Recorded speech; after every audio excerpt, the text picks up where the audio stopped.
Good morning, Annunciation. And others. And others too. Yeah, just probably wanted- wherever there is morning at the moment. Well, I was going to see if they could if they could tune into that to that movie.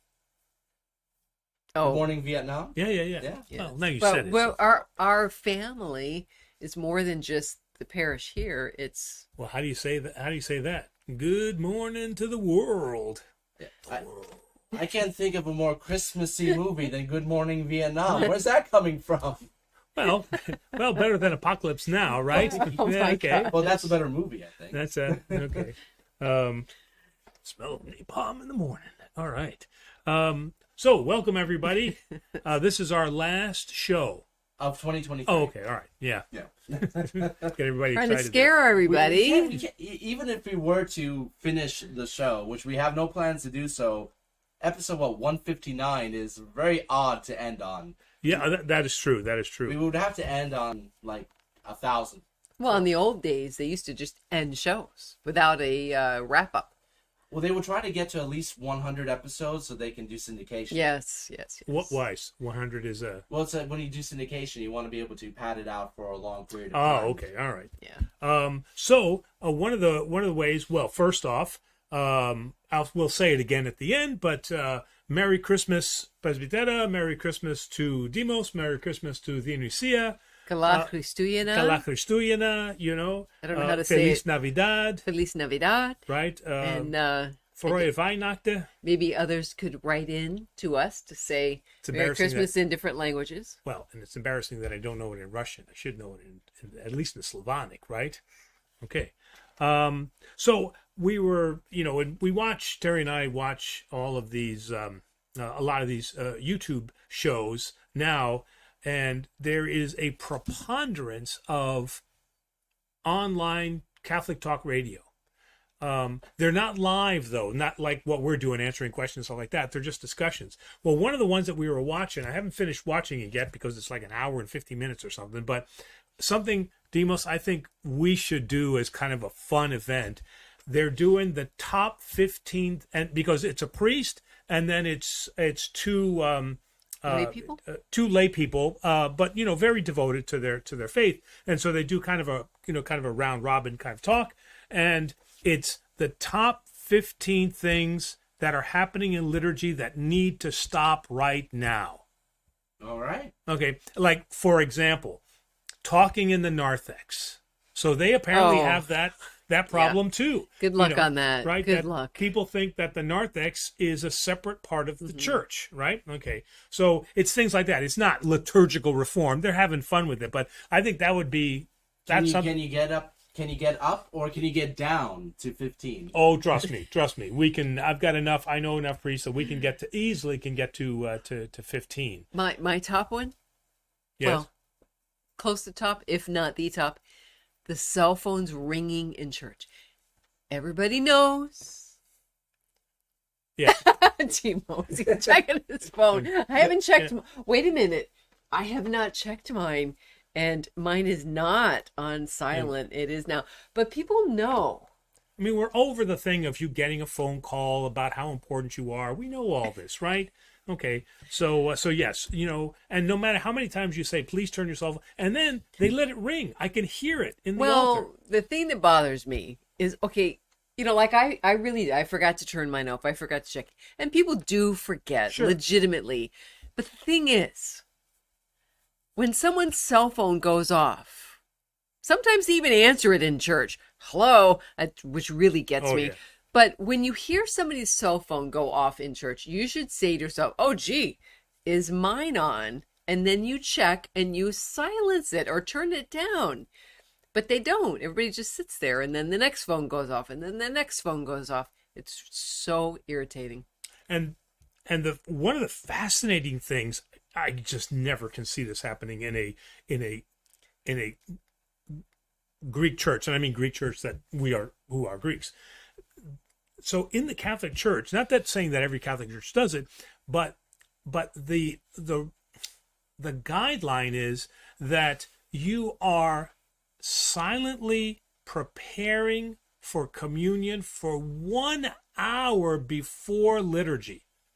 So that means no TV, no distractions, no radio. You are just in contemplation. Now, I know with young families that's, next to impossible. But for some of us, I think that it certainly warrants at least, let's say, a quiet drive in the car to contemplate what we're going to experience. So that, and the way that he put it, which was so fascinating, is he says, we need to fast. And when we as Greeks hear fast, we think of food right away, right? But he's talking about fasting from those things that take away of your attention. So fasting from things that disturb you, TV, radio, crying, thinking about what you're having for dinner, those types of things. And just even, he said, if it could be 10 or 15 minutes to prepare so that, and the way he put it was, so that you are starved to receive the body and blood. I love that. I think that's I think he also that's said, awesome. That's he awesome. also said, what is it to wait 1 hour to receive Christ? Should we all wait a lifetime?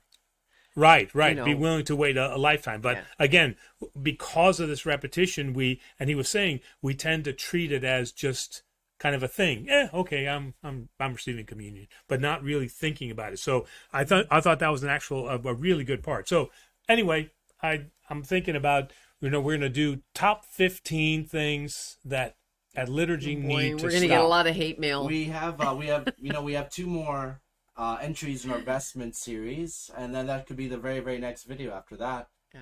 Oh, okay. All right. Yeah, we'll put it on the schedule. But before we begin, I do want to thank, I got a lot of messages because we missed, very rarely, we missed a live stream on Sunday because I ended up hurting my back. And I put out a message on YouTube, and I got a lot of thoughts and prayers, and they must have worked. I'm here today. So our audience loves you. See, isn't that and you had great? Precious bringing you in things for your back, and it was crazy. I loved it. But we are gonna have 3 services this weekend, and there is a little bit of a confusion about the type of service we're gonna have on Monday.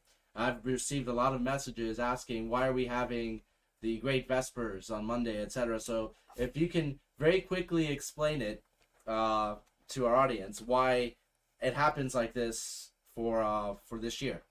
All right. The bottom line is that it is very out of order. I mean, in terms of, having 2 services on Christmas Eve, and then we're not having a liturgy on Christmas morning, and this whole thing with Sunday. This is a perfect example of where the bishop, as the guardian of the truth, makes the determination about a balancing akrivia, right, which is strictness, versus oikonomia, which is, compassion for the people in terms of what would work best. Okay, so in this case, because Christmas Eve falls on Sunday, we have 2 services. Okay, so we're able to offer, the bishop has allowed us to offer communion on Sunday morning and then on Sunday evening. And then you would say, well, wait a minute now, isn't that communion twice a day? But it's the next liturgical day. So, right, because it's the next liturgical day. But that Christmas morning would be the same liturgical day. So I think what he's doing there is just kind of flip-flopping that instead that he recognizes that people's tradition is the Christmas Eve liturgy. That's when they come. So to put Great Vespers there where you should, and then Christmas morning, that's a bit of oikonomia. So he's flipping them around. And so now, because we can't have a service on a divine liturgy on Christmas morning, because it is the same day, 1 priest, 1 altar, 1 liturgy, he's then saying, okay, for that service, why don't you do the Vespers the Great Vespers that you did not do? So again, for those of our parishioners that are going to be attending, remember, you can receive your communion. Holy Communion will be available twice on, not that you have to receive twice, but will be available Sunday morning as a normal Sunday liturgy, and then the Vesperal liturgy of St. Basil that evening, 5 o'clock Orthros, 6 o'clock 6 o'clock liturgy, and then the next morning, Christmas morning, because we can't have liturgy, we'll be celebrating the Vespers, and in a Vesper service there is no Holy Communion being distributed. And we will be live streaming all of those services. And we'll be live streaming. I made sure that Demos is working overtime to make sure that he's streaming as much as possible. So, all right. Well, wait, have one more thing. So, but wait, there's more. Ron Popeil, right? But wait, there's more. Nobody remembers Ron Popeil, right? Okay. Yeah. If anybody chats in that they remember the Ron Popeil commercials, if you're of a certain age, you'll remember Ron Popeil. The Pocket Fisherman. But one of our very long time listeners, and she was actually on the show with us here. She was visiting in New York City last summer, right? Last summer she was here. She did the show with us, and she sent us 2 icons. One is this icon right here that I'm displaying, and then this is the second icon here that she sent us from Russia. Mm-hmm. Beautiful, beautiful icons. And the question today is: this is a very important and monumental icon for Russia. It's even celebrated. I think it's on the 4th of November. It's celebrated as in memory of the miracle working of this particular icon.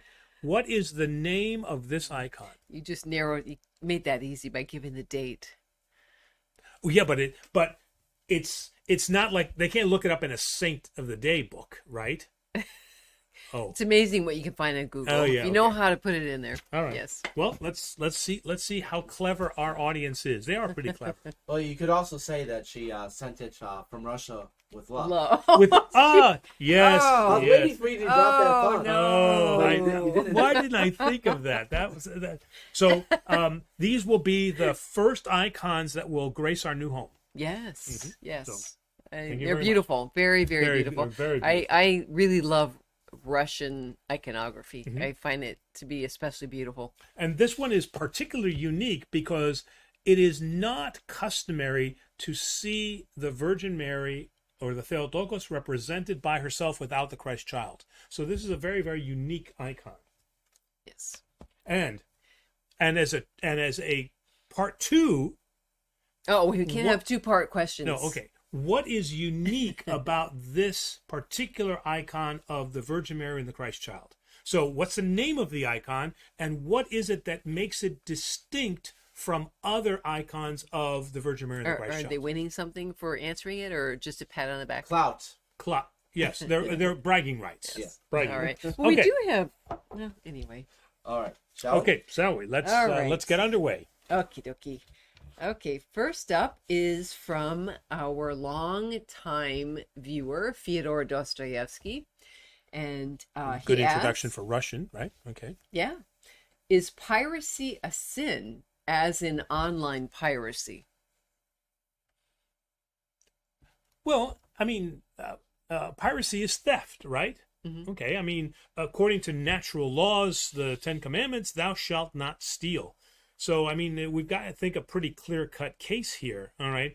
And remember what we've said earlier is Jesus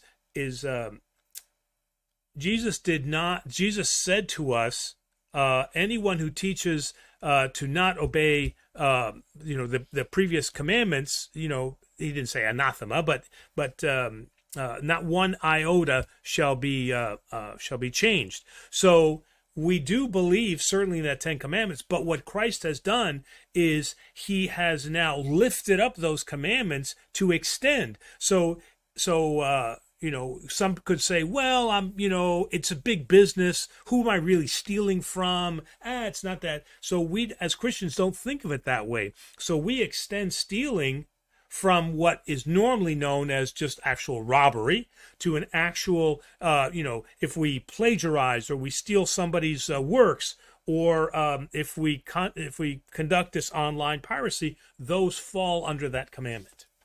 Yes. Okay. All right. And then he also asks, is the Incarnation or the Crucifixion more emphasized in the Orthodox Church?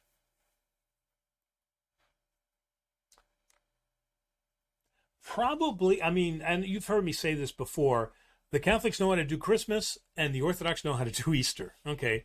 There's a whole Advent preparation. Not that we don't have our 40-day fast and all that, but certainly without a doubt,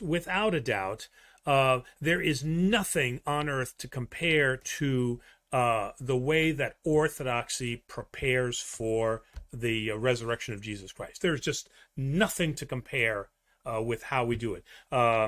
With the Triodion period that leads up to Great Lent, with Great Lent itself, with Holy Week, and then the glorious services of the resurrection, the famous Epicrates speech, the homily of St. John Chrysostom, and then Bright Week after that. I mean, that is truly you have gone on the journey with Christ. Christmas is a little bit more subdued. We certainly have Christmas services, but there is not, I don't think, that flavor that the Catholic Church gives. Again, certainly the Incarnation is an historic event as much as the resurrection is, because this is Jesus Christ as the God-man breaking into history. All right, so we understand the theological implication of that and the importance for us. But I think that we don't have as much of a fanfare is a terrible word, right? But... And one last thing on that is in how we represent. We're in Catholicism. It seems they focus on Christ on the cross. Yes. Where in Orthodoxy we emphasize the empty cross. The empty cross, yes. Yeah. And in fact, you'll see that with the baptismal crosses, because typically if somebody comes up and they'll show me, they'll say, "Oh, Father, this is the cross for the little baby," and I'll know right away, because if I see the crucified Christ, then I'll know that more than likely they purchased that from a Catholic store as opposed to the empty cross, which was the more Orthodox. Yes. Yeah, good point. All right. And we've got a super chat from Diane. Is there a question with the super chat? Yes. So Diane asks, is the smaller icon like that of the Virgin Mary of the 7 sorrows or swords? See the 7 drops of blood around her head. Oh, gosh.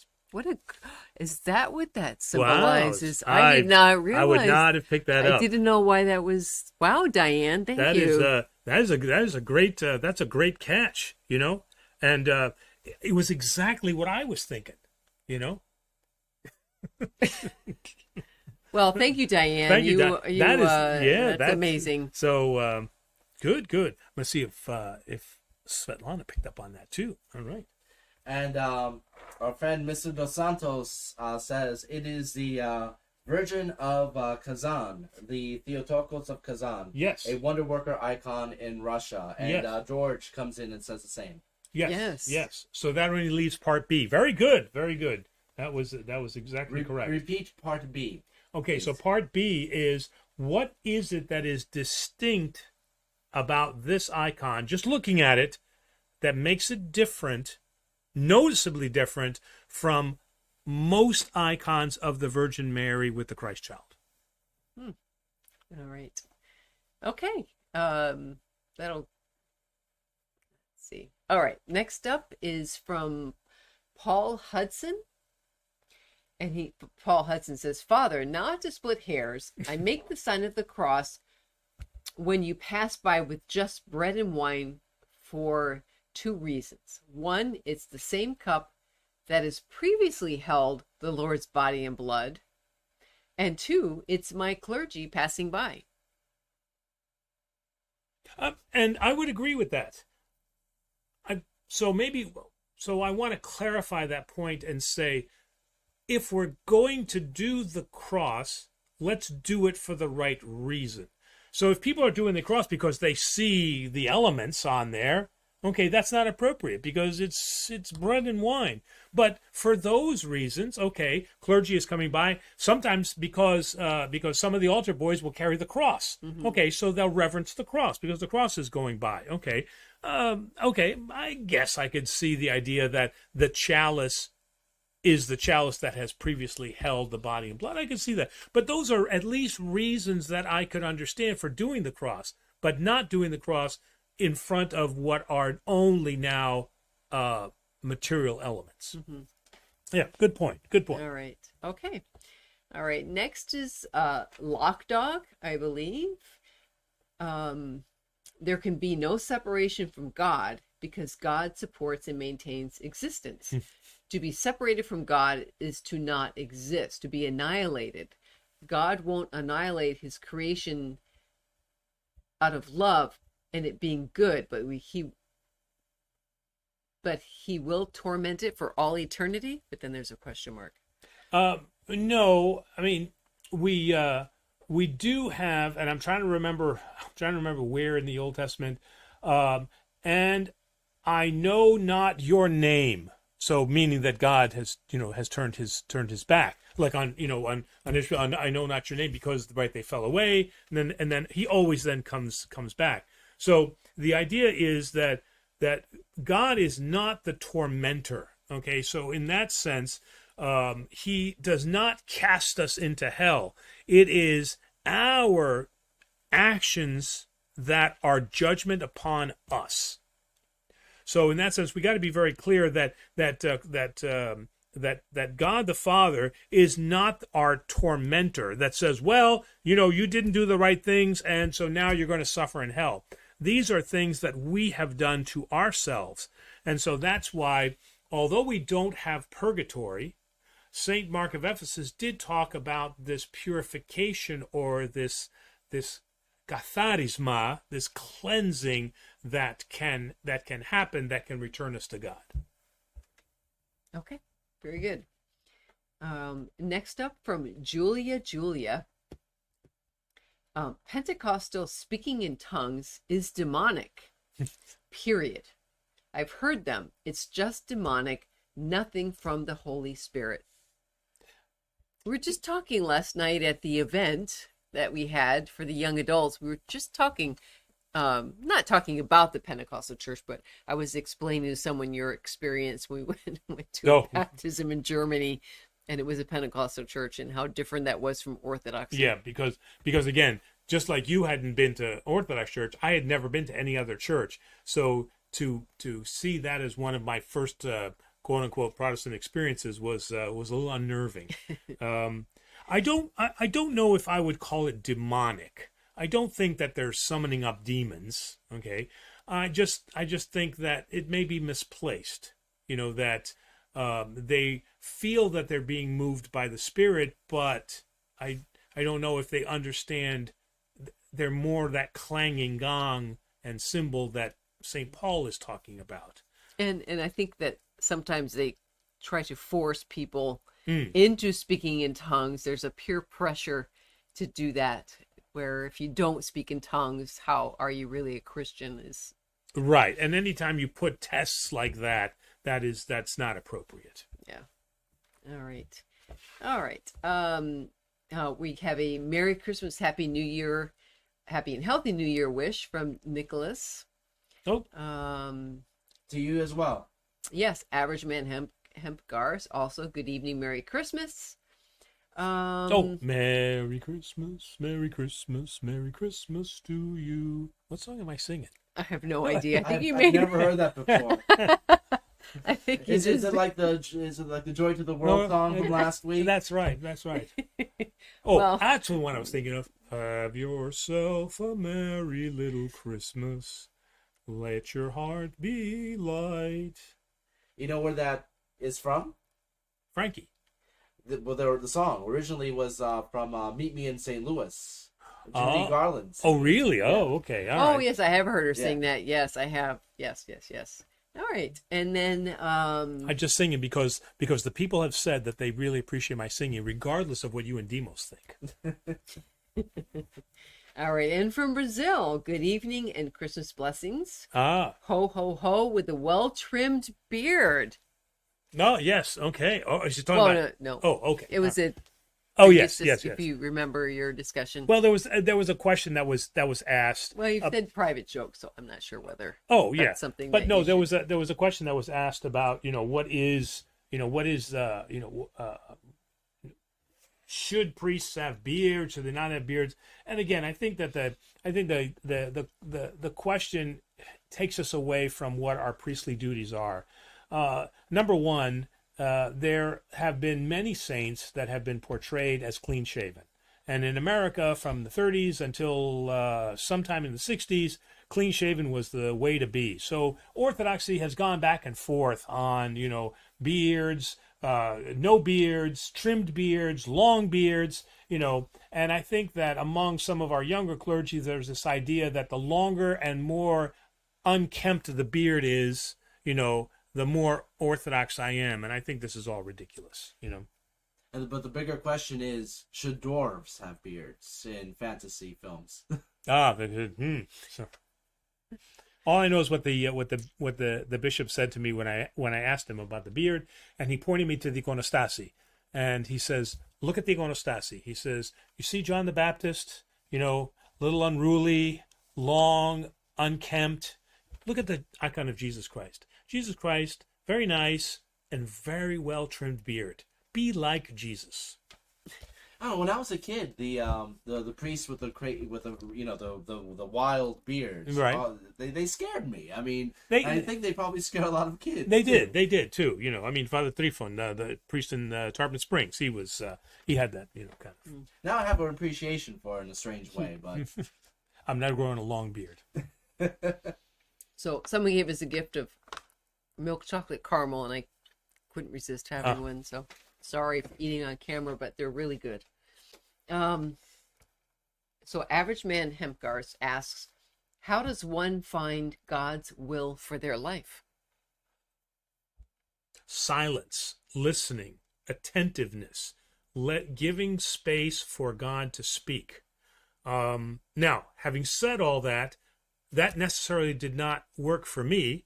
What worked for me was having a very dedicated spiritual father who saw something. I'm not doing it on the Bible. Okay, had a very dedicated spiritual father who saw something in me and was able to bring that out. All right, and he was able to help me. He didn't discern God's will, but he helped me to see what it was that God was calling me for. But I would still say that one of the things that all of us lack, including myself, in fact, at seminary, that's what Father Macris always used to tell me. He says, "You're not silent enough." He says, "You talk too much." Okay. Well, not that you would think that. Never. Okay. But he said, you need more time for silence so that you can hear the voice of God. Because as it says in Hebrew scripture, he was not in the thunder, he was not in the earthquake, but there he was in the calm and the stillness.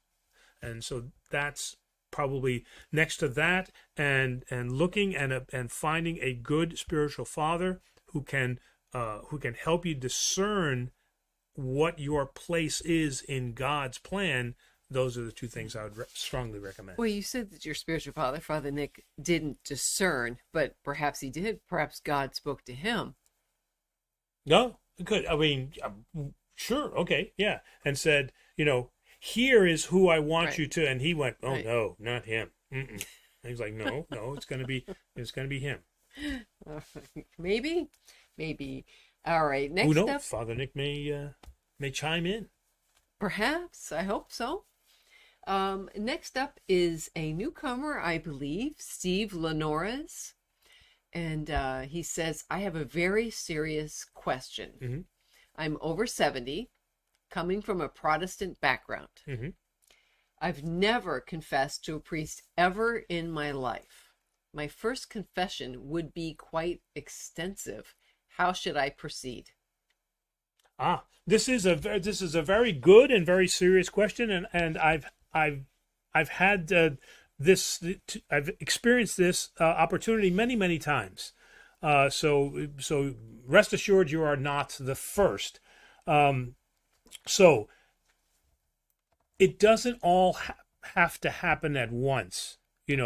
That what they call this life confession, okay, doesn't happen at once, and the recommendation and the guidance that I received from my spiritual father was, was speak to what hurts you the most. What is it that you most want to talk about? Yes, you can talk about the things that you did when you were young and how many times that you used the Lord's name in vain, or that you cursed, or that you missed the whatever, okay?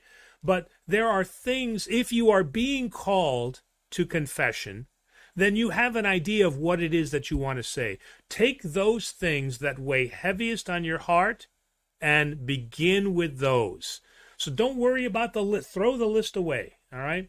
But come to, and especially if you haven't done this before, maybe the first confession should be questions. What is confession? Why do, say this to the priest, why do I need to confess? Why do I need to confess to you? Why can't I confess to God? How do I confess? Why should I confess, and what will be the idea of penance? So spend the first time understanding what confession in the Orthodox Church is.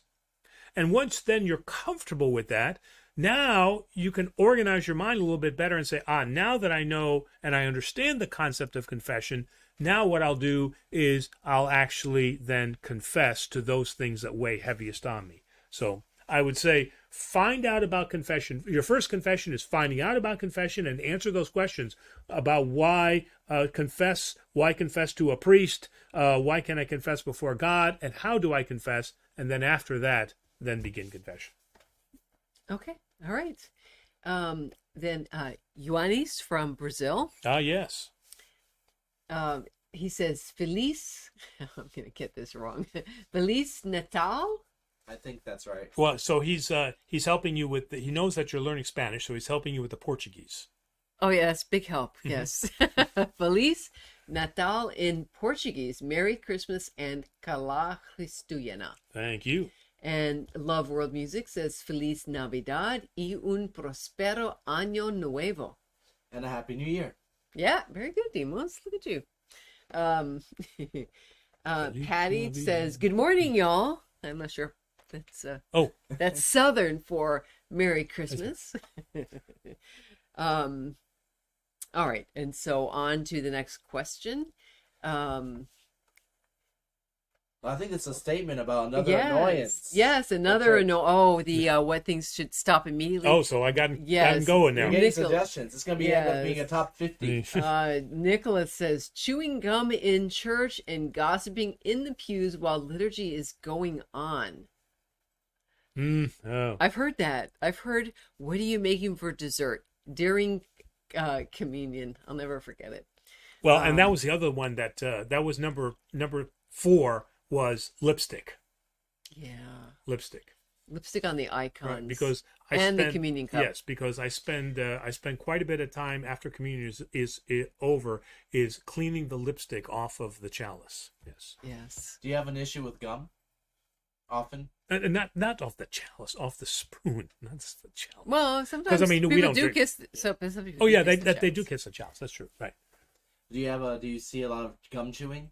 I gotta say, I don't really see gum. Maybe they're not chewing it when maybe they have it in their mouth, but I can't tell. But nobody, I have not experienced somebody coming up and going. Well, that's good. But if you're attending and somebody next to you is doing that while you're participating in the liturgy, I can see that being annoying to the attendants. Yeah, and it's tough. I mean, as a priest, certainly I can say something, but if you're sitting in a pew, it is tough to turn to the person next to you and say, "Stop chewing gum." It's people are, they. But what would you rather deal with? The bad breath or the gum chewing? That's the big question.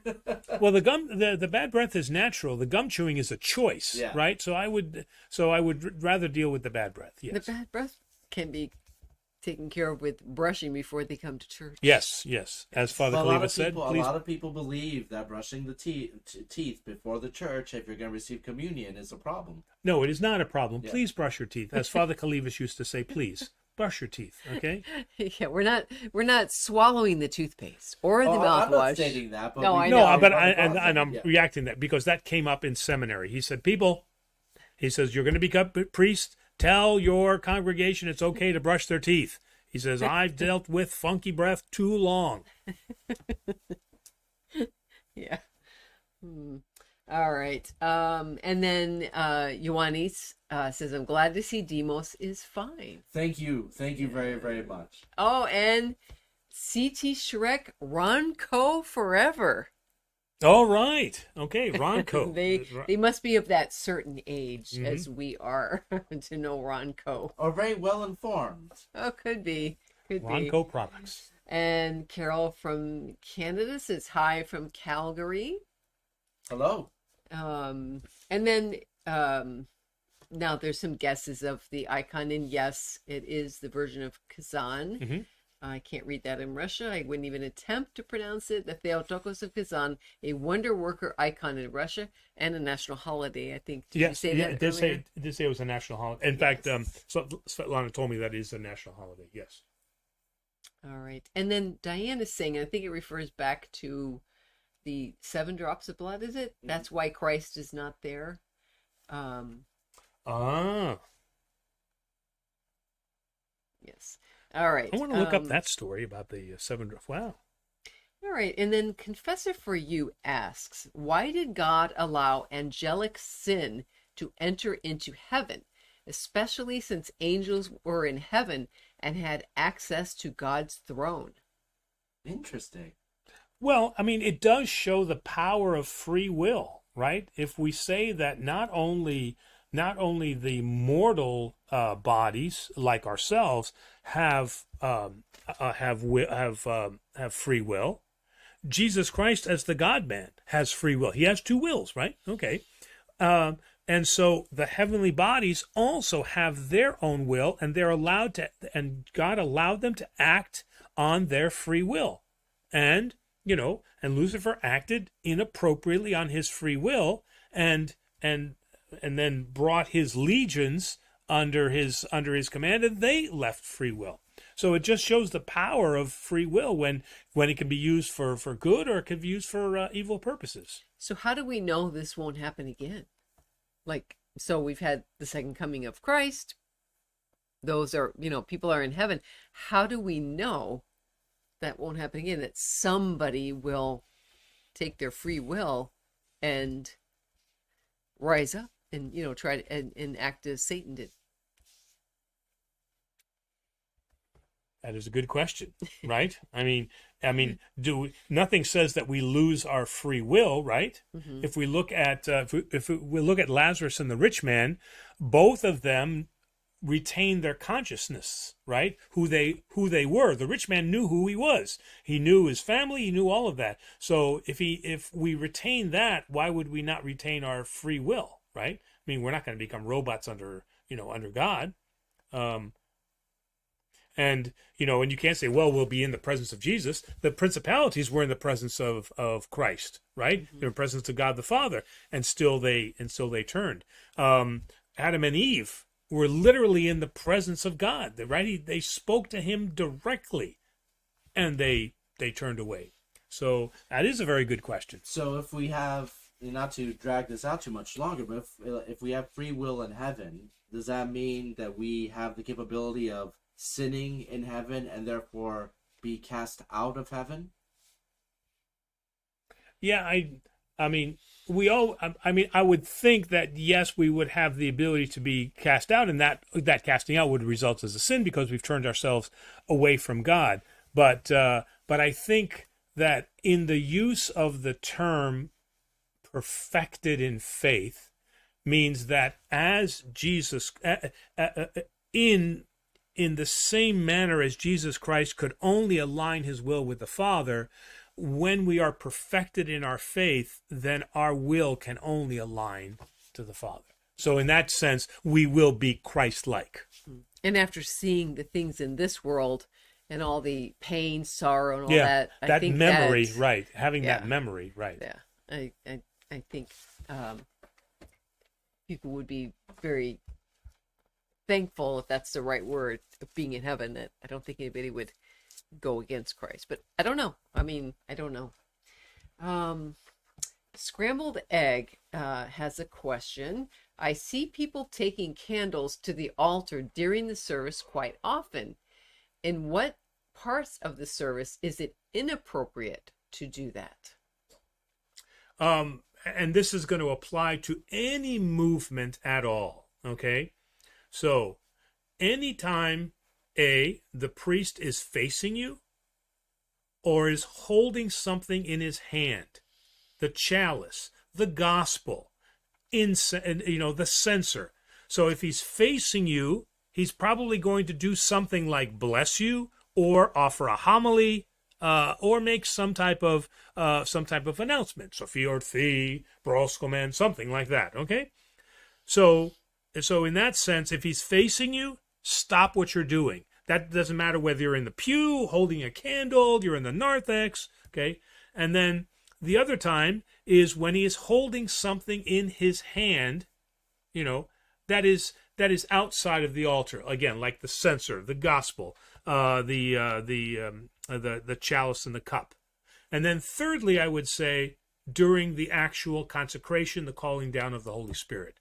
I would say those 3 times would be when there should be no movement regardless of what you're doing. And I've seen this, not here. I don't think it was here. I think it was in our previous parish where the bishop was standing there at the bishop's throne, and they are people with candles are walking right in front of the bishop, yes, up to put the candle at the iconostasy. Yeah.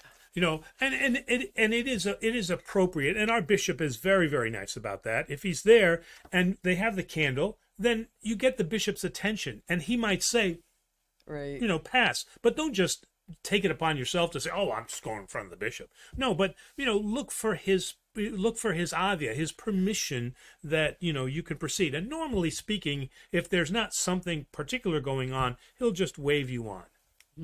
All right. And then Ioannis, he states the difference about these answer your question. Oh, yes. Let's see. The difference is that the child Jesus appears almost stood with the hand in position of blessing his holy mother. We have some icons that actually have him facing her and offering the blessing. So that's not it exactly. I mean, I'm just going to pick this up here. So you really can't tell where his hand is, right? In this, the way that it's covered. Yeah, I can't. So that's not exactly what I was looking for. It's something a little bit more obvious. All right. Well, we'll wait to see if anybody else gets it. Mix asks, how does an Orthodox argue in favor of celebrating Christmas? Protestants argue that Christ wasn't born then, in December, and that it is pagan rooted. And how early was Christmas celebrated? I haven't known any Protestants that argue against Christmas. Well, okay, look, you can't argue the idea that we what is the proper term? Not co-opted, but that we adapted the pagan holiday of the Yule and made it into a Christian celebration, that we covered it in Christianity. You can't argue that point. I mean, we know that Jesus, according to the Gospels, the way it's laid out, was not born in December. All right, but many times the church had to fight against pagan ideals that were present in the early parts of Christianity, and so many times that's what they did, is they would take that and they would take a pagan concept and they would express it in Christian terms, and so that holiday became adapted into Christianity. So so we took that we took that over. So I would 100% agree that that if the argument is, well, Christmas was actually a pagan holiday in the beginning, yes, it was. Okay, but that doesn't take away from the fact that what we did is we gave it now what its true meaning is. All right. Now I do know that early in this country's history, before we were an actual country, they did ban Oh, the celebration of Christmas. yes. But that was because people were getting out of hand. It was very, The parties, yeah, kind of like what's going on today.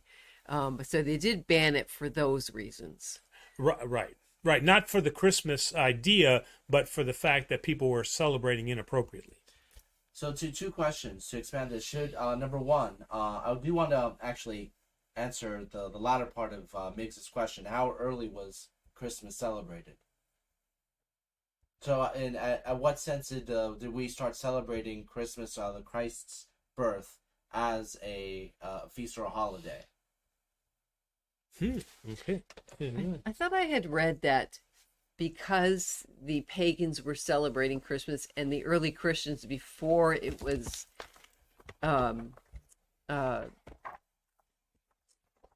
what am I trying to say? Before it became accepted as by Constantine as legitimate, they didn't want to stand out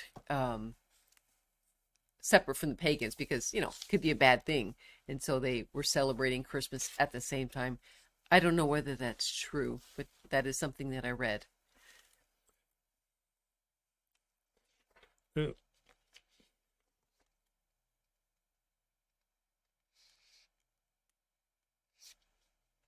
This should also be on our bingo card.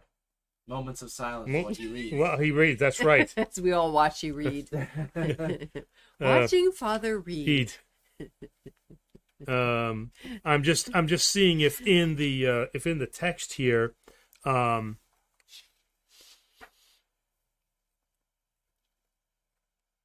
it just talks about the event of the event of the Incarnation, but it doesn't talk about today in keeping with the feast of the Incarnation descends Christ was born, the mystery, feast of feasts. So it doesn't say when the actual holiday first began.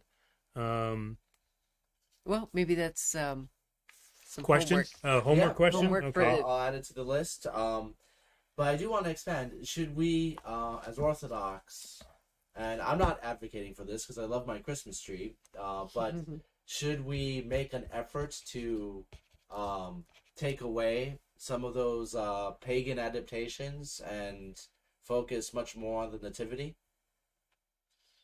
No, it is it is a tradition to have a tree and to decorate, and I don't see any issues with decorating it. I mean, nobody, well, I should say nobody today, right? I mean, it could be somebody, but nobody worships the Christmas tree. I mean, they don't see it as an object of worship.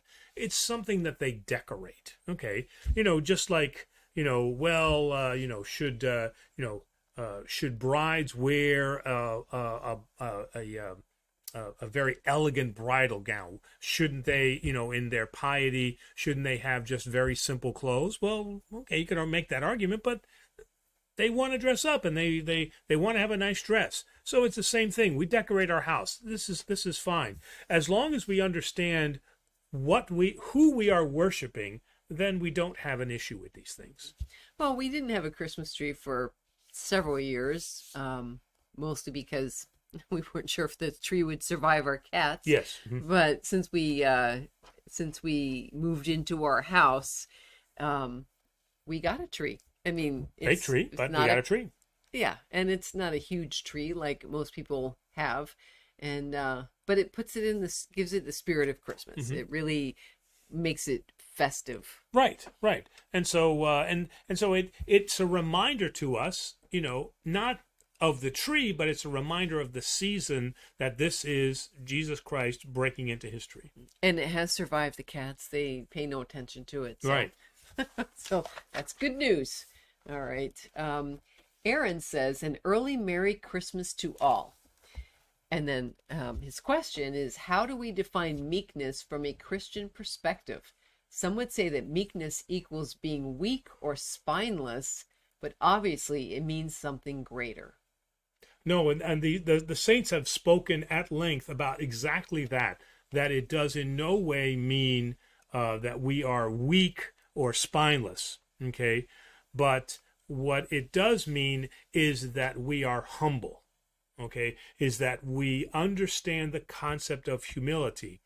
And so we don't brag about ourselves, but as St. Paul says, any boasting I do is boasting for God. And so that we understand that the talents we've been given have been given to us by God, but we also in our own actions then make use of those talents. All right. So in that sense, I lost my train of thought there for a second. Meekness. So meekness really means humility. All right. So, and it means that we have the virtues of humility and we have the virtues of patience. All right. So that if something does happen to us, okay, and we respond to it calmly, people shouldn't interpret that as, well, he's weak because he can't even stand up for himself. But he's thoughtful and he's considering how he's going to respond, because violence only begets violence. And so that's not who we are as Christians. So it shouldn't, and like I said, many of the saints have spoken about this. St. John Climacus speaks about it in the Divine Ascent of the Ladder, and he speaks about those, just that fact that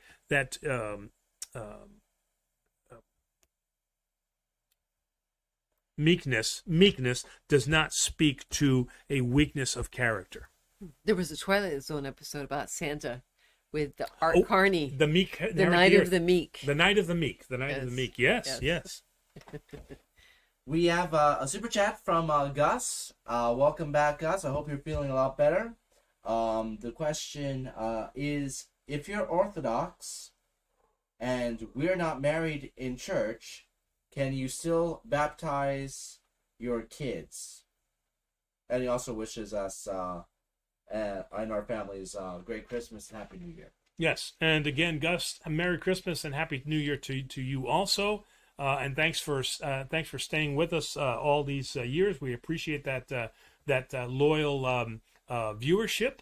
But in answer to your question, so if you're Orthodox and we're not married in church, can you still baptize your kid? 100%, because the baptism is focused on the person being baptized, not those who are presenting the candidate. As long as they have a godparent that is Orthodox. Yes. And again, the church's strictness is on the godparent. So the godparent not only must be Orthodox, but must live an Orthodox life that is reflective of an Orthodox Christian. Member in good standing, lives a Christian life, so on and so forth. So it's not just about being Orthodox, it's about the kind of lifestyle that you're living. But no, it does not matter if the parents are married, not married. The parents could be Jewish. Doesn't matter. All right.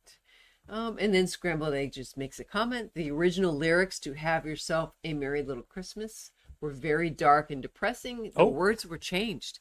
Yeah, it was, oh gosh, I don't remember the details, but I remember that the director, Vincent Minnelli, had an issue with the lyrics being depressing, so they changed it. Oh? Really? They were depressing? Wow. Oh, something about, I have to look it up again, but I think it was something about being it could possibly be your last Christmas, et cetera, et cetera. Oh, God. Well, it is kind of it is a somber song. Somber movie, song. Yeah. The way Judy Garland sings it is They're about somber. to move away, and the little girl beats up the snowman, I think. Yeah. Oh, boy. Okay. I did not know that. Yes. All right. And then Aaron asks, what is the distinction between faith and religion?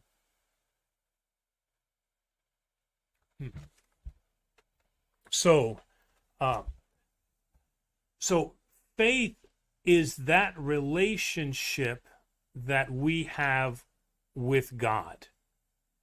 And religion is the construct that provides the structure for us to fulfill that faith, right?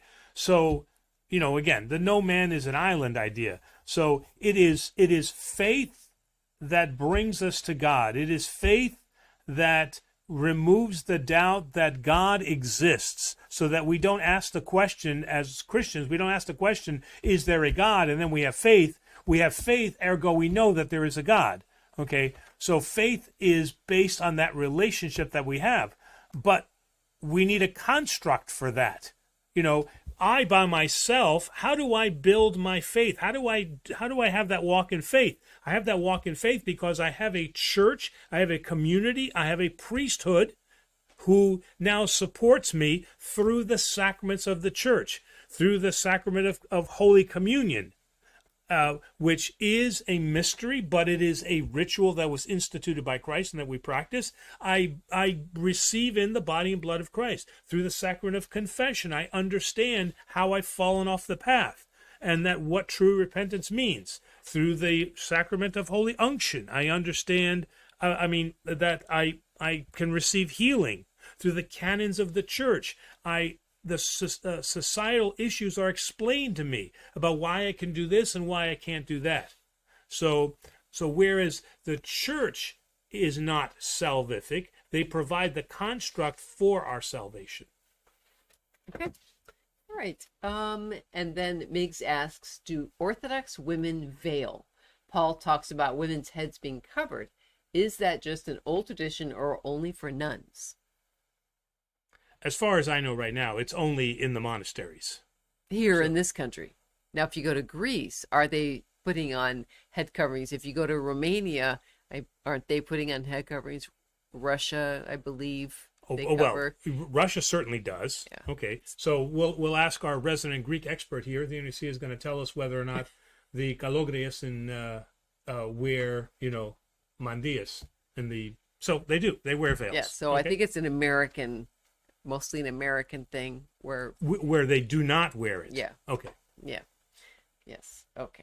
Because I know a lot of our viewers from other countries get very confused by that when they see us not covered, mm-hmm. Or you not wearing the kalimafi, or the organ, or many of our American. Yes. Well, or the fact that I don't have a long beard.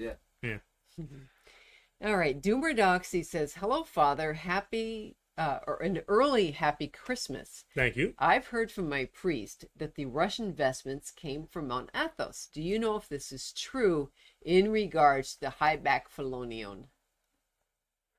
The only thing I know about the high-back phelonion is the fact that it protected them against the harsh winters in Russia. I mean, there's not harsh winters on Mount Athos. I mean, maybe up in the mountain, but when I was on Mount Athos, it was hot. So I did not want, and it's not only that high back collar, it's a thick phelonion. I mean, it's very heavy. It's meant to keep you warm. So I guess I'd have to see the history of that, because it doesn't really make sense to me that you would wear something that heavy on Mount Athos. Okay. All right. Scrambled Egg says, my non-Greek Orthodox husband is disgusted by the lipstick in the icons. Women should wear lip stain. You can get that in Walmart in every color. For $10. What is it? $10. Lip stain as opposed to lipstick. I don't know what lip stain is. I'm not a huge makeup wearer, so I am not the one to ask. All right. The ONC, do you know? Oh, is that lip stain? It doesn't have color. Oh, well. So, all right. See, and so we're already getting fodder for our 15 top things. I know. Which, like you said, may become 50 top And things. we're learning a little bit about makeup too. Yeah, so You don't ask me about makeup. I am not the expert. And then in regards to eating before communion, Patty says, spit out the toothpaste. Yes. Yeah, you don't swallow toothpaste, so. Yeah, at least I don't swallow toothpaste. Yeah. No, it's bad. You don't swallow toothpaste. You're not supposed to. Because of the fluoride? Yeah. Oh, okay. All right. Yeah, it's not good for you. Or mouthwash. Oh, really? Oh, okay. Yeah. All right. And then our old friend, I believe, Nick Generis says, hi, Father A. Can you discuss how Christmas ranks, in quotation marks, as a ranks as a church holiday compared to Pascha and other holidays? And then he goes on. I can stop there so you can answer that, and then I can continue.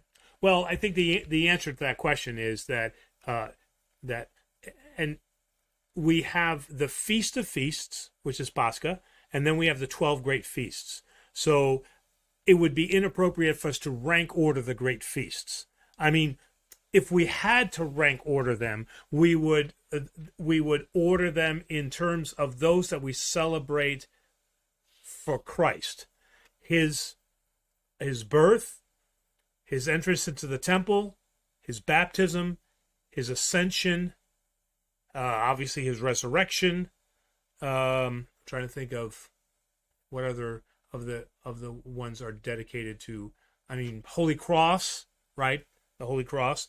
Those would be next to Pascha. Those would be the ones that are formative for our faith, and then the remaining ones have to do then with typically the Theotokos, the Assumption, her entry into the temple, her nativity, right? And so those would rank then after. So if I had to rank them, it would be Pascha, it would be the feasts of Christ, and then the remaining great feasts, and then the small feasts that we have for the church, that we celebrate the saints, the apostles, things. So a lot of tithes.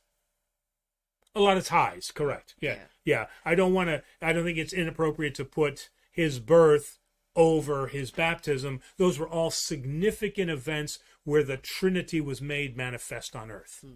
For some reason, I'm drawing a blank here. Is the entry into the temple, is that the same celebration as the Circumcision? circumcision? Yes. Okay. All right. Very good. And then Nick asks, also, many of us may know from our parents that Christmas in Greece did not used to have Western traditions of Christmas trees and gift giving. St. Basil Day was when gift giving was celebrated. So I had been told by our friends back, in Michigan, that Christmas Day itself, the emphasis was on church service. It's the New Year, I guess, as he's saying. The New Year is when the big parties were. Is that? My parents tried to do that I remember when I was very, very young, and because they were I was first generation American, so they came from Greece, and well, it didn't work out because obviously they had to adapt a little bit more to the American way of life. Yeah, but I remember that being a thing. Mm-hmm. Yeah, but I think it's I think it's more in Greece the celebration of Vius Vasilios, or is it both? Both. But Nicholas is the 6th. So, and I thought that celebration happens on the Vasilius was when the gifts were given. When the gifts were given, right. Yeah. Okay. So Christmas was really a religious day where it was just where you went to church. It wasn't until the New Year's, from what I was told. Right. That's when the parties were. It wasn't traditional gift giving, right. Right. Mm-hmm. Okay. All right. But it could be different in different regions of Greece, you just... But thank God that America offers all her traditions to all the lands. Yeah. I think you caused a little bit of confusion earlier because I'm seeing a few questions that are kind of touching this. When you were talking about the celebration of Christmas, when you were talking about the pagan adaptations into Christmas, and not that we started celebrating Christmas with the pagan traditions. I think there was a little bit of confusion. Oh, okay. Yeah. We right. Christians did not celebrate with the pagans. No, but well, you should ask the next couple of questions because I think he'll see what I mean. Orthodox Enjoyer says, Christmas was not pagan. The earliest document that talks about it is about a Christian holiday, not a pagan one, and all the pagan ideas came after its implementation by Constantine. I think the way that you worded it earlier may have suggested that. Yeah, but I thought the celebration of the Yule was a Norse tradition. Yeah, but Christmas, the birth of Jesus, we celebrated that, but we adapted some of the pagan traditions into Christmas, not the other way around. Right. Okay. And I think it's just a little bit of a confusion the way that you stated it. Yeah. Okay, no, but to state it correctly. We celebrated the birth of Christ. Yes. Right. and then we adapted some of the pagan traditions into the celebration of Christmas, not the other way around. Right. Like the Christmas tree came much later. It Oh, was not yeah. an early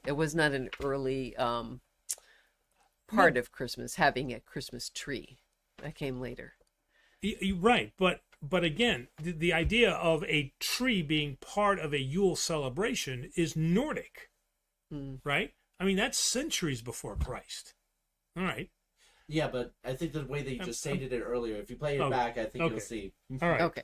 So the idea is not to say that we celebrate with the pagans, but I want to be careful to say that we adopted pagan traditions into Christianity. Christianity is pure, but so we didn't adopt pagan traditions into Christianity. We adopted some pagan traditions into our culture, right? But not into our Yes. faith. All right. Okay, so maybe that's a little bit clearer. Okay. All right. Donis asks, what is your take on woke issues? Should we brush them off?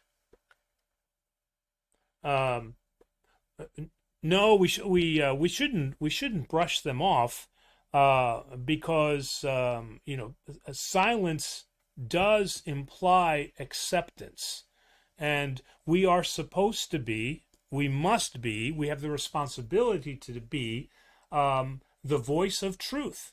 Okay, and if something goes against our faith, we have an obligation and a right to engage in conversation to show that that is not correct.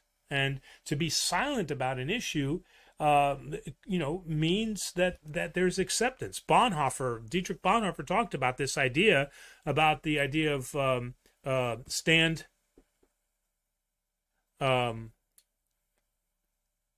If I stand for nothing, how did that go? Oh man. I know what you're saying. I can't think how it goes, but yeah, then you stand for nothing.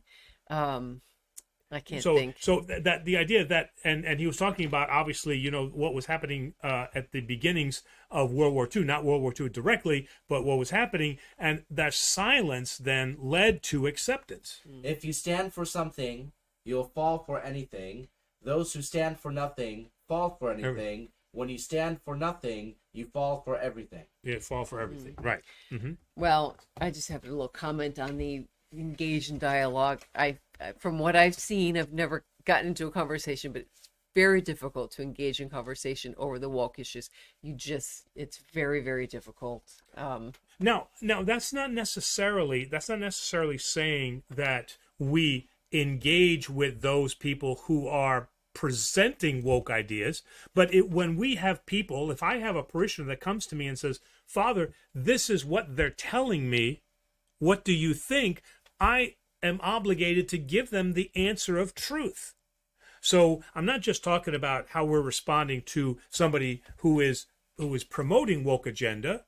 I'm talking about the people who are coming under the influence of it, and we have a responsibility to bring them back to what is the truth in the faith, or for any agenda for that matter. or for any agenda, Right. A false agenda. All right. Confessor for you, and when we were talking earlier about could this happen again in heaven, war in heaven. Their comment is there absolutely no, there could not be a war in heaven again because Christ already conquered sin, death, and Satan. Christ's last words were, "It is accomplished." The accomplished is the mission he was sent to do, because when he said it is finished, he hadn't resurrected. So he hadn't conquered death yet. All right. What is finished is the work that the Father sent him to do, which was to reveal the truth of who God the Father is and who Jesus Christ is. So that does not speak to the "it is finished" of he has conquered death, because he said it on the cross, and death was not conquered at that point. All right. And then Orthodox Enjoyer says, watch inspiring philosophy videos on Christmas. They're great. They do some good work. I've seen some of their videos. Who is this?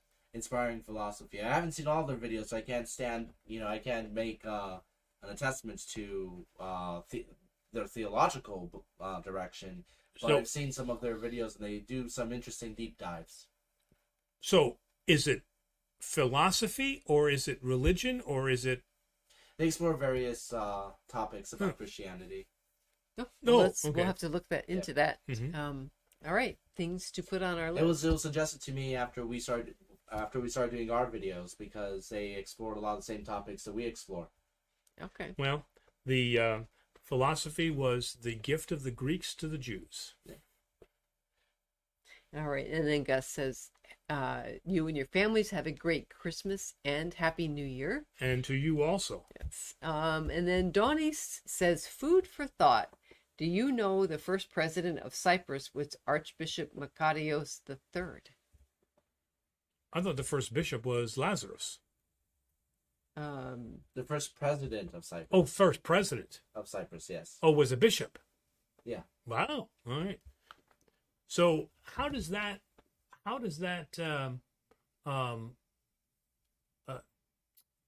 what's the term that they use? How does that gel with, or with the canon that says that clergy and bishops shall not have a public office? So how does that square with that? I don't know. Mm. Good question. Yes. Yeah. All right, and In then 1913. wow. All right.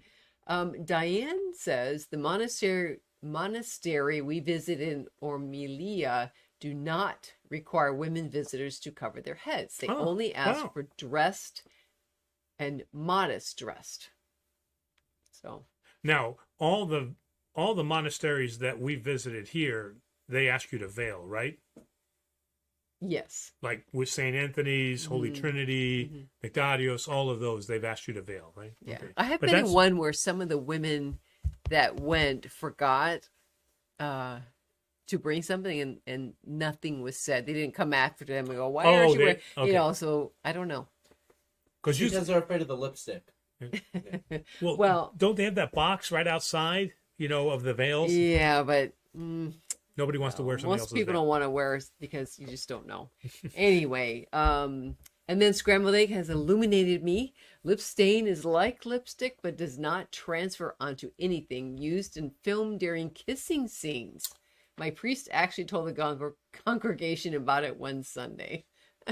Okay. And Donis also says Merry Christmas and Happy New Year to you as well. Yes. And then Teresa asked, "Don't they decorate fishing boats in Greece?" Yes. Yeah, I have seen that. Yeah. I have seen that. Yeah. We've seen that here, where the boats would put lights on for Christmas. Oh, Although- at our house, right? I mean, because the lake on our house, right? Didn't they decorate the pontoons? yeah, up? but most of the boats were out of the water by Christmas, so I'm not sure. Oh, yeah, it's true. I yeah. don't know. Anyway, Well, that was Christmas in July. oh, okay. I'm just reading ahead here. Orthodoxy said Christmas trees come from 14th century France when they took trees from Adam and Eve plays. And then Teresa goes, "It's an interesting history lesson of the Christmas tree." So One of these years we'll do a deep dive. yes. Let's see. Okay, I'm gonna go down and see if there's any questions that I am missing. Have I skipped any? Mr. DeSantis, Christmas tree was introduced by Martin Luther in the 1520s in order to replace the nativity scene introduced by Francis of Assisi. Really? Oh, really? Martin Luther? So there's a lot of as was said, a lot of history behind the tree and how it became involved. Yeah, I'd heard that the lights on trees came from Germany, where someone was walking. I can't remember who it was. They were walking home one night and they saw the stars through the trees and thought that would be beautiful to have that light on Christmas trees. And so, of course, the early days they used to actually put candles on On the Christmas tree. So, there were some fires going on, but yeah, not a good idea to put candles in a tree. Right. Um, let's see. I know I missed something up here. Orthodoxy says Santa comes from the Netherlands. Oh, did you say that? In No, the no. 17th century. Patty Peterson, no lipstick is good if you're kissing icons. That follows along with keep your phone in your car, don't chew gum, stuff like that. Yes. All right. We have a question from somebody I've never seen before, but it looks like they have an icon of a golden retriever, so I highly, highly approve. Board Bill, how do inseparable operations work with the theophanies? Can one person of the Trinity perform an act that another is not engaged in, or are they all engaged in some way in manifesting a theophany? So the answer to that is that the Holy Trinity always acts in concert, that one cannot do anything without the other. So that any action that happens involves a will, which is the Father. It involves then the action itself, which is Jesus, whether he speaks or he acts. And then it must then be sanctified as an act of God the Father, and therefore the Holy Spirit. So no action can happen without all three participating. Okay.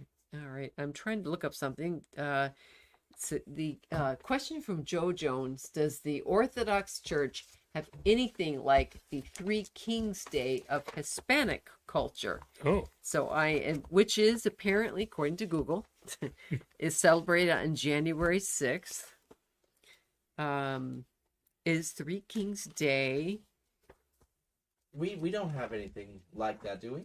Is Three Kings Day Epiphany? Maybe. Yeah, that's the day we think we three kings of Orient. Well, it's Isn't according that to day? Google. It's the holiday is to celebrate the day the three wise men first saw baby Jesus and brought him gifts.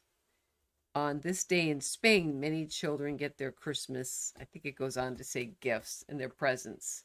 I have heard of that before. Oh, the Three Kings cake. I have seen that. I have seen that somewhere. The Three Kings Day in France, bakers hide a coin, jewel, or little toy. I think I also heard they hide a little baby inside of the cake. And whoever I assume doll. Yes, not a real baby, a doll, little tiny. I think it's a very small baby that they put inside the cake, kind of like the Vasilopita, where whoever finds the baby, I guess, get luck or blessings. I was about to say that. I always found the different variations of the celebration of Christmas very interesting. Like down in Mexico, the piñata was, if my memory serves correctly, was originally a Christmas tradition. That the kids would go from house to house, and they were turned away in the same way that Mary and Joseph were turned away until they got to the house that had the door open, and that's when they would get presented with a piñata. I could be completely wrong, or I could be getting my information from.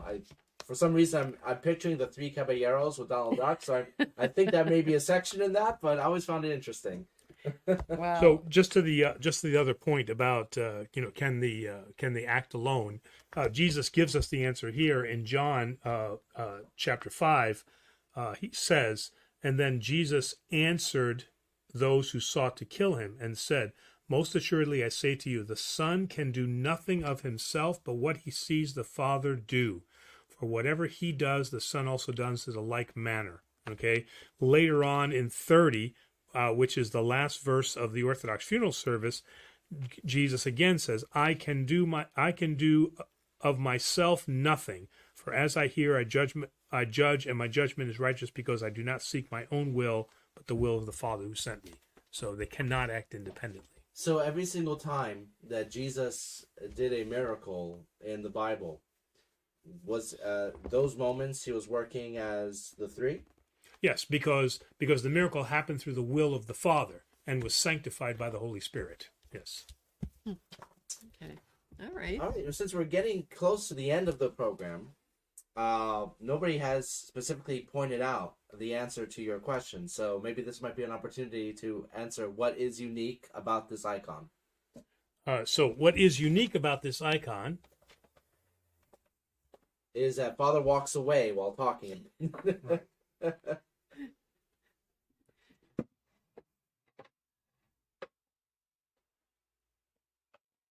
and you can see it in this icon. All right. Can I see? Okay. So typically, in the vast majority of icons, Jesus's gaze is always directed at his mother. In the Theotokos of Kazan, Jesus is shown looking directly at you.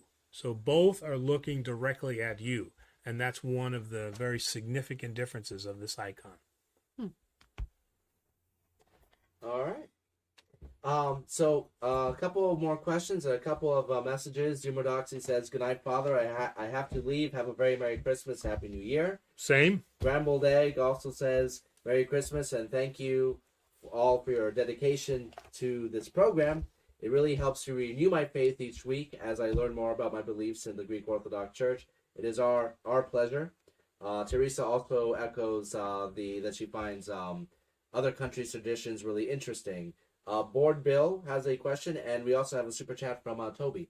Oh, all right. Well, the super chat, Orthodox approach on feeling sick around an evil president. A president. Oh my gosh. Oh boy. That was a Freudian slip. Oh my gosh. Orthodox approach on feeling sick around an evil presence. For example, sometimes around folks who have done a heavy drug recently, not that they're evil per se, evil per se. So commentary on. Well, is there an Orthodox approach on feeling sick around an evil presence? Is that something that we believe that we can sense, or we could take this question a couple of different ways. Outside of Orthodoxy, you know this, and certainly Demos, you know this. Being around that is a bummer. It's a downer, right? So there's just a physical and psychological reaction to being around those who are in darkness. Okay. And so we can feel viscerally, that something is wrong, that's not something that we want to be in. Okay. Staying in that then will affect us spiritually, because we may be absorbed into whatever action they're partaking in, whether it's being drunk, heavy drugs, morbid all the time, those type of things. I'm thinking about what was the one movie where the little kid was obsessed with death, and it was I think it was Ruth Gordon or something. Harold and Maude.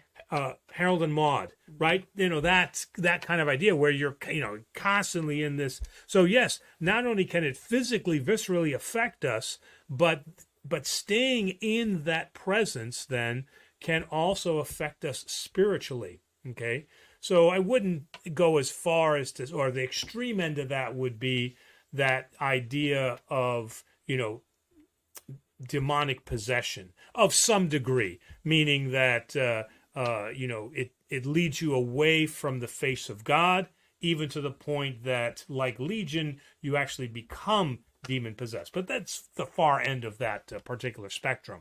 So yes, that is a real thing, but it's not just a real thing from the standpoint of spiritual. Because remember, our body and our soul, according to Orthodox theology, is intertwined. The two are not separate. Whatever affects the soul will affect the body, and vice versa. Whatever affects the soul of the body will also then affect the soul.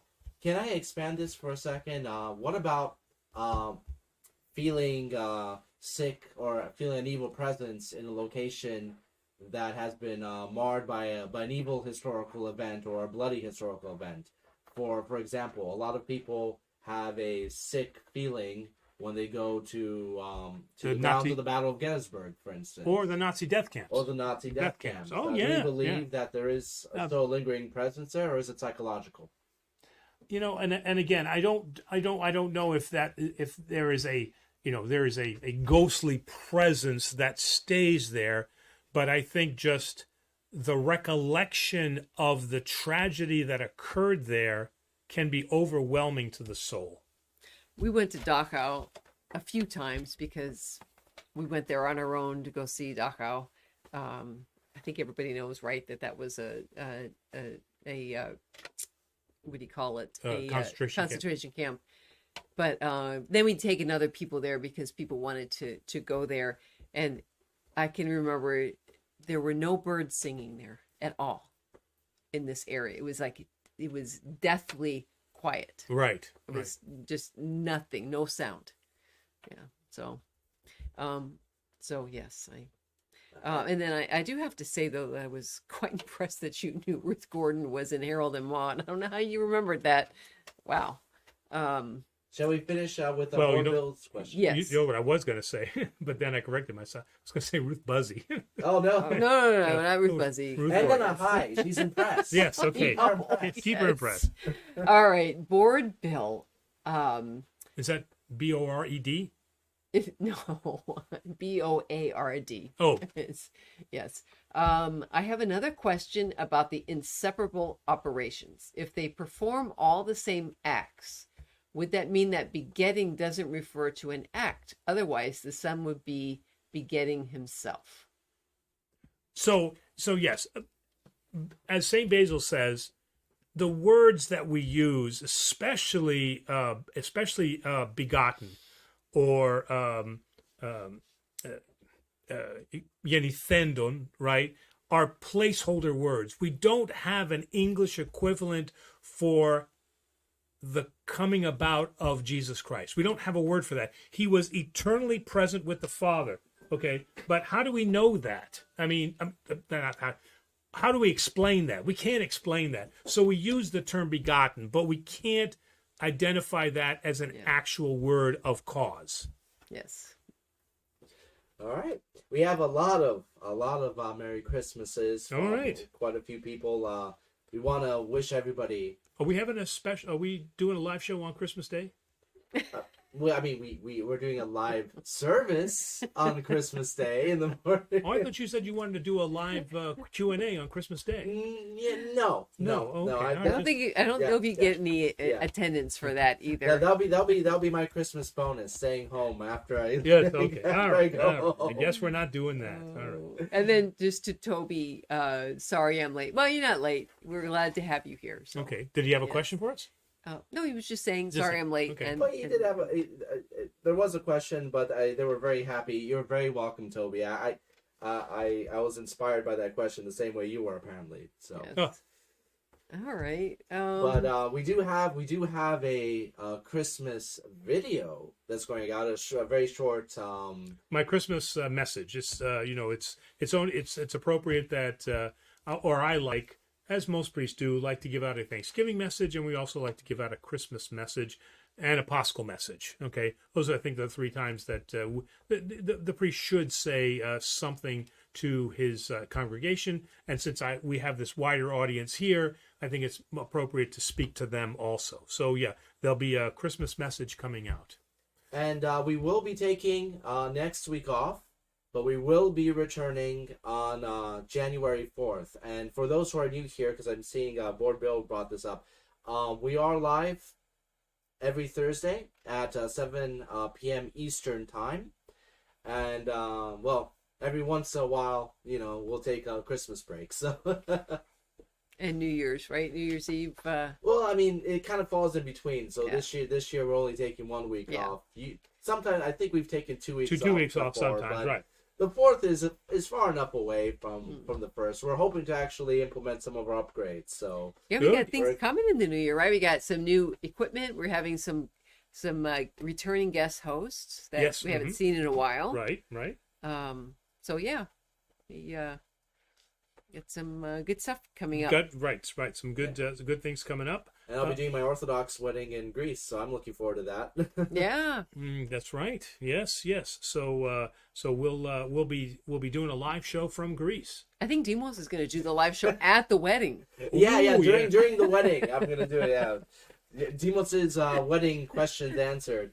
You're very lucky. My wife walked out of this room before you brought that up. Yeah. I would hear a scream. That's right. It's a wedding questions episode only, right? Only asking. We should do some video from there. Yeah, though. on location. We'll do some video from Greece. A Tartan priest from Greece. We have to. Or the Only can tell us some of the saints that perhaps we can go visit a site. So so in the new year, as we're looking to always kind of refresh, you might want to, talking to everybody out there, you might want to give us, some ideas. We've had some guests on the show. We've had the rabbi on the show. We've had Father Robert from the Episcopal Church on the show. We've had some of our viewers have come on the show. So maybe there's somebody that you'd be interested to have on the show. And we'd like to see what your suggestions are and see what it is that we could do to accommodate that. So be thinking about that for the new year. All right. Are you going to show your glass that... They can't read that though, right? No. But you should read it. So we got... Philoptochos. I got it as a Philoptochos. Yes. So it reads, I'm not perfect, but I'm Greek. And that's basically the same thing. And Okay. So notice how big the glass is too. That's a nice glass of wine there. Okay. I thought that Jesus said something about being humble. Yes. Yes, but Greeks don't have that character trait. Humility is not one of the character traits of a Greek. All right. Oh, some. There's some. I kid. Yes. All right. Well, Merry Christmas. Merry Christmas to everybody, and Happy New Year. Gala Christougena, and happy what is it? Oh, Feliz Navidad, Natal. Feliz Natal. Happy Christmas if you're British. Have your right? Okay. And like Season's I said, greetings. Season's greetings, but I like to say Merry Christmas. Yeah. I'm a big one that if people say Happy Holidays, I like to say Merry Christmas. I don't back. like Happy Holidays. I do like Season's greetings for some reason. I don't know why. It feels classy. Yeah, after Christmas, I think that's nice. Yeah. Season's greetings is very nice. So, all right. So, everybody, thank you, Presbyterian, for joining us. As always, Demos for expertly producing the show, and we will see you in 2 weeks. No, we will see you on Sunday. Twice on Sunday. Twice on Sunday, once on Christmas Day. And then on January, and then January 4th, we'll resume our show. Sounds good. All right. Good night, everyone.